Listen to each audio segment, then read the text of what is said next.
guys! Hello. This is for water sign, Pisces, Scorpio, and Cancer. Welcome dito sa aking channel guys. So, titingnan natin water sign, Pisces, Scorpio, and Cancer kung anong messages, energy gabay para sa inyong lahat. This is weekend reading para sa inyong lahat guys. Okay, in general tayo. Alright, water sign, Pisces, Scorpio, and Cancer. There's a 6 of Clover and there's an 11. Mag-iingat ka. Mag-iingat ka, Pisces, Scorpio, and Cancer regarding sa partnership and collaboration, especially sa pera. Ngayong weekend na to, ito yung importante ha. Importante siya. Sinasabi ng bara sa'yo na mag-iingat ka sa paglabas ng pera mo ngayong weekend na to. Kasi, like ito, this one is partnership collaboration. Parang sinasabi na kung ikaw ay makikipag-collaborate, makikipag-partner sa dalawang tao or isang tao, lalo na kung tungkol ito sa pera, mag-iingat ka. Kasi, etong 11 na to, 11 of Clover, sinasabi ng bara sa'yo na pwedeng lokohin ka, pwedeng iskamin ka, okay? Binabalakan ka eh. So, like for example, this is investment. Pwedeng gusto mong mag-invest sa isang negosyo or sa isang tao, itigil mo na yan. Kaya wag mo na munang gawin kasi sinasabi ng barahan na yung plano mong yan, maganda sana yung plano mo eh. The problem is, ikaw yung binabalakan nila na masama. Okay? Kasi to, sinasabi ng barahan, akala mo, kung ano yung plano mo ngayon, ito ay magdadala sa'yo ng manifestation. Pero hindi eh. Hagupit ng ng pain and heartaches ang makukuha mo dyan sa partnership na yan. So, kailangan mong makinig sa sinasabi ng baraha sa ngayon. Okay? Huwag kang pipirma ng kontrata ngayong Sabado at Linggo. Huwag kang makikipag-usap regarding sa pera. Huwag ka din tatanggap ng tawag or kung ano pa man sa mga numero na hindi mo kilala. Sa mga messenger naman, mag-iingat ka sa mga nagsisend sa inyo ng message, like kahit na pangalan niya ng kapamilya nyo kasi hindi nyo alam kung sino yung kausap nyo. Okay? So much better na tawagan nyo or bago ka or after mong magbigay ng pera, kailangan may resibo. And importante, kasi nakikita ko sa'yo dito na binabalakan ka eh. It's either isang pamilya sila na binabalakan ka nilang masama regarding sa pera mo. Parang lolokohin ka lang. Okay? Kukunin lang yung pera mo, akala mo, magsisimula na yung business or magsisimula na yung partnership, pero gagamitin nila yung pera para sa kanila and paasahin ka lang. So, nakikita ko sir dito na mag-iingat kayo. Okay? Okay. Water sign, Pisces, Scorpio, and Cancer.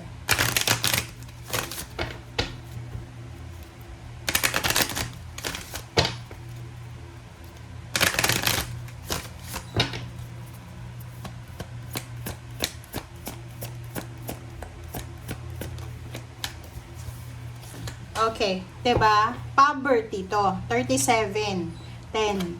So yun, sinasabi ng bara sa'yo dito na reverse. Kung sino man sa inyo dito, water sign, Pisces, Scorpio, and Cancer na financially drain yung energy mo. Pwedeng Scorpio ka or Cancer ka or Pisces. Pwedeng naghihirap ka, meron kang problema sa pera, marami kang utang, marami kang mga bills, marami kang expenses, or siguro may negosyo ka and yung negosyo mo ay hindi masyadong maganda yung pasok. So, nakikita ko siya dito na naka-reverse yung distant horizons.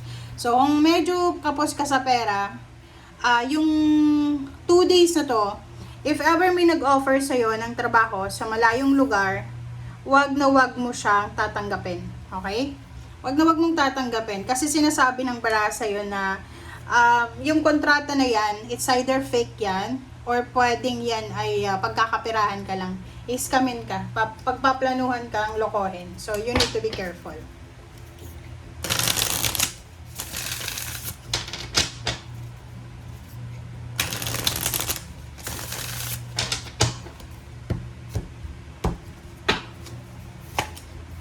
Okay, 9 of Cups. Oh, the Tower. Queen of Swords.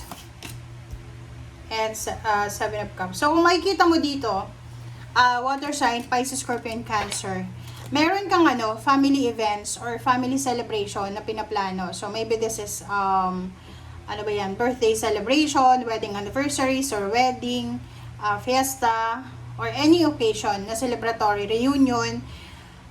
Sinasabi ng bara sa'yo dito na siguro hindi yan matutuloy, or pwedeng sa ngayon, wag ka munang magpaplano. Like for example, 3 months from now pa yung occasion, or 1 year pa, or 6 months pa ang iintayin. So wag ka munang magplano. Sinasabi ng bara sa'yo na yung plano mo ay posibleng hindi matuloy, and yan ay posibleng magkakaroon ng bagong direksyon. Kung magbabago yung direksyon ng mga plano mo, and kung dati wala kang choices, like eto lang yung gagawin mo, like for example ikakasal ka or mag-wedding anniversary kayo, siguro isang hotel lang yung pinagpipilian mo, wala kasi yan lang yung available.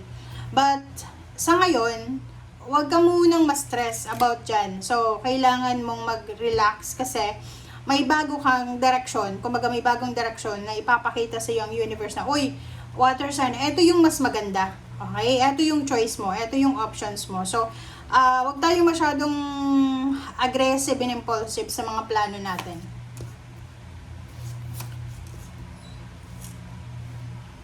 Okay. Ang galing. Ang galing. This is future. Okay? This is future.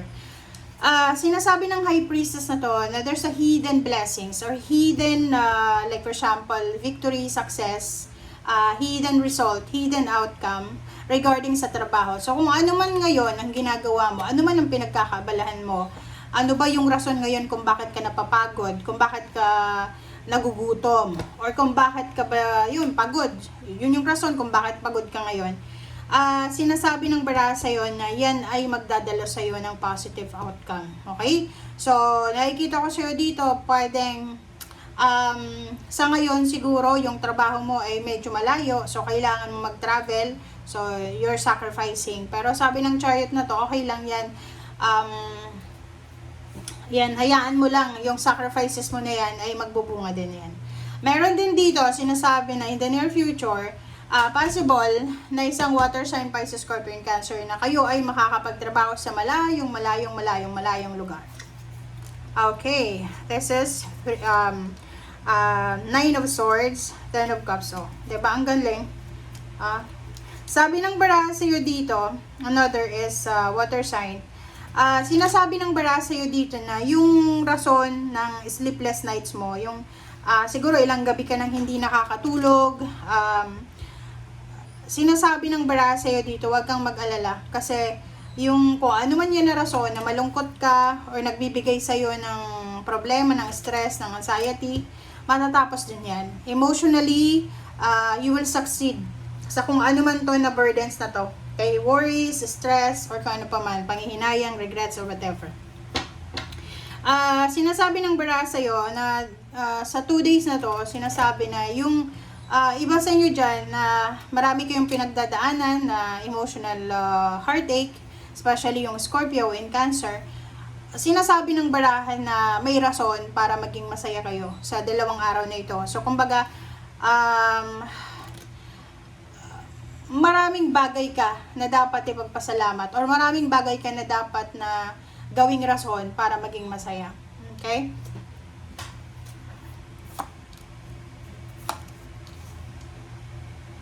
Okay. So, nakikita ko sa'yo dito, sa loob ng trabaho ba to? Oh, sabi ng baraha dito.